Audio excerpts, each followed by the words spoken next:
Welcome back, where today we're doing something that I don't usually do at uni because I don't have my Simracing setup, I only have my controller, but that is racing on GT7, doing daily race A. And before we get into it, only 25% you are subscribed, so please feel free to do so, and thank you to these people on screen. They are our patrons and members who keep the channel running. Anyway, back to it. This is daily race A, which essentially means it's a race online that doesn't matter, so you can just give it a go. And that was at Daytona, the Tri-Oval in Superbirds this week, and it was a load of fun. I jumped in with no practice, no qualifying, and I wanted to kind of hang back at the back of the pack, watch a load of carnage unfold, and kind of work my way up a little bit. So that was my idea. And these races don't matter against your driver score or anything like that, your driver rating. And although my driver rating isn't that high, the highest I've been is like a low B, and now I'm in like a mid C. And essentially, this doesn't affect that at all. But it does let you jump on, and I'd recommend doing it in a controller, which is what I'm doing in today's video. I'm racing on controller because I don't have my sim rig with me, and this is the perfect place to kind of practice if you don't want any sort of consequences. Of course, still try and race cleanly, although a lot of people don't because it is daily race A, but it won't affect either of your ratings really. And this race in particular is literally just around a circle, which is perfect, and I had a load of fun here. I've never really raced in these oval tracks before in VR against other real people, only ever with the GT7 AI. So here we are though, with real people, starting 15th with 16 cars on the grid. Everyone's got their little liveries. You get to choose the one that you want at the start, and it'll be a different daily race A by the time this video comes out, but I'd implore you to go give it a go if you haven't tried online before, because there are no consequences basically if you do mess up, which, as you'll see in the second race of this video, I do mess up. But going from this race, I've had no experience whatsoever. I don't really know what racing etiquette is in oval. I've never done oval racing before, but it's GT7. It's an online lobby. We're in like C rank. Fairly high safety rating, to be fair. I am S, the max I can be, but just going to send it and give it a go. But off the start, what I want to do is kind of drop back a bit and just watch the carnage. So I'm going to upshift a little bit earlier than everybody else and drop back a little bit and let my speed gradually build up. Somebody has also mapped their horn onto their wheel, it seems, of their controller on the left of me, which I was very confused by, as you can see me looking at him again and again. Nice livery though. And it got me thinking maybe I should map my horn. But essentially what I want to do is let these guys do what they're doing currently, which is, well, crash into each other. I want to see some carnage. That's what daily race A is for, but I don't really want to get involved in it too much. I was also looking at fuel maps as well, which did distract me a little bit, but they don't really matter here. It's 7 laps. It's 1 times fuel, so real fuel consumption, which means it's going to be fine. But we have our first culprit, our first victim gone flying into the wall there. This is where I can start to build up speed a little bit more. I'm not going to end up in like, you know, P3, P4 or anything like that, but I just want to kind of make my way up the back as much as I can and see some carnage. These two are battling here, and smoke up front, and another car there giving me a jump scare. You can see I'm very surprised. We're behind this German driver, pushing the boundaries of track limits there, around the outside or inside, and up in front. It's good to get the toe on a couple of drivers in this track. And honestly, I talk strategy loads in terms of how I race in these videos. I'm not particularly the best driver, but I do have logical thinking behind most of the things I do. In oval racing like this, it's just fun. You know, you send it around the inside, around the outside. You see some crashes, as we're about to hear behind me.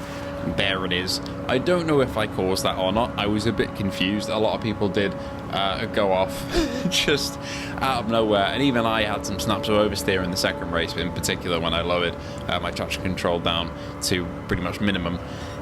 But here we are, lap 3, still powering along, and we're cruising in P10. So we're hoping to maybe get to like P8. That's sort of the boundary for these, P8, and we're chilling.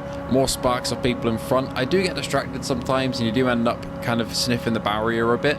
If I pay attention to my heads-up display, that's usually when those things happen, especially on controller. I'm a lot more prone on controller to drifting in certain directions than I am on wheel. But here we are, okay. Still in P10, another cloud of smoke and a massive crash there. Into the wall goes that red driver there.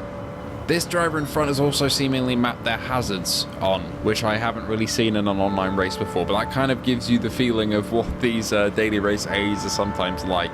We've had some ovals around the very long Route X, I think it is, which is around kind of like the island and the sea and around the airport, which I've done before, and that's a lot of fun. But this just feels more classic, you know, with the Superbirds. with the horns going off. I could literally kiss that guy's car, it's so close, but past we go. And it's so cool seeing that in VR and GT7. It's not really something you get with the AI, and I'm so enthralled with it that, again, I crash into the wall.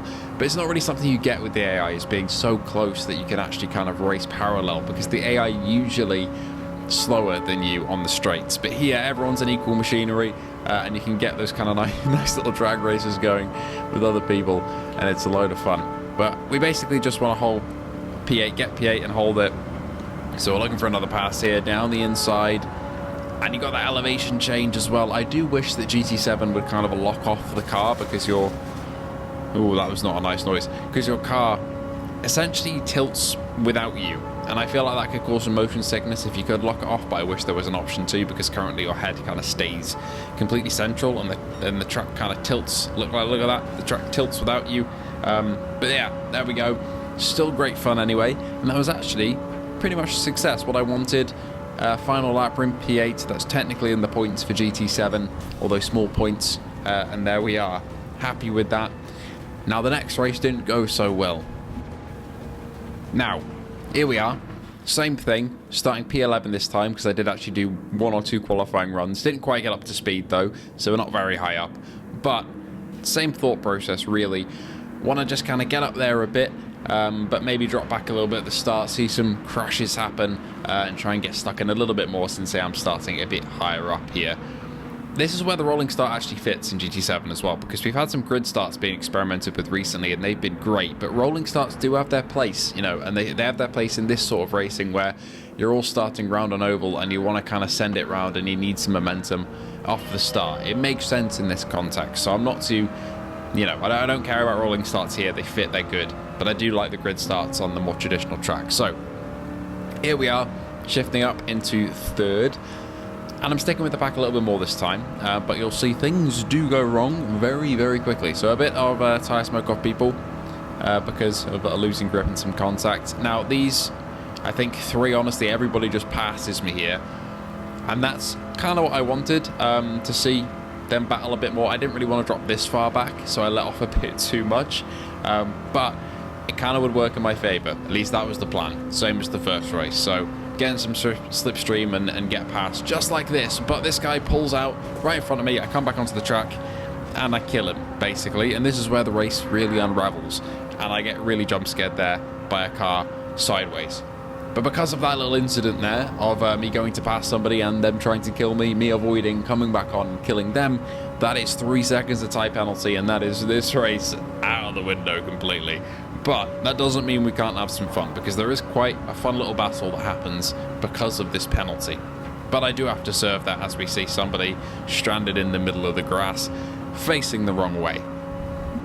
So here we are, we take the penalty, slowing all the way down, as painful as it is, has to be done. Get passed by one, I think we get caught up by another driver as well, but that's just how it goes. But this does put us in a bit of contention for a battle for P11. Which is what I now want to hold, because we've ended up down here. Honestly, I didn't really get a knack for the starts, especially this time, but it did lead to me being in some battles with people. But we want to catch this white car up in front. That's the goal. Get in the tow and get past, send it down the inside, and then hopefully hold it and defend a bit. As much defending as you can do here when there's only a couple of you occupying the same space on the track. But we have some ground to make up, because they are a little bit far ahead. You'll also notice in my left wing mirror and also in my rear view mirror there is a car, so we've got another challenger stepping up and trying to get past me. Essentially all I'm doing here in terms of like strategy on the racing line is to cover off the inside, the shortest route around the track. I'm not really an over racer, but that kind of stuck out to me as the thing to do.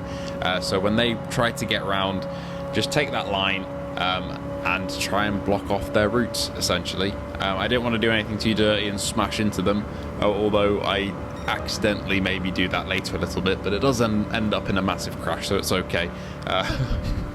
But essentially, yeah, we're doing that. But I've also got to focus on trying to overtake in front, so we send it down the inside a little bit here. I try and get a nice angle there of seeing the car on the right. Very, very cool. And through we go, taking our line. But the orange car behind is looking for it as well, although they have a little bit of contact there behind. They seem to be scrapping a little bit, which is good for me, but constantly checking the rear view mirror because they're still right there.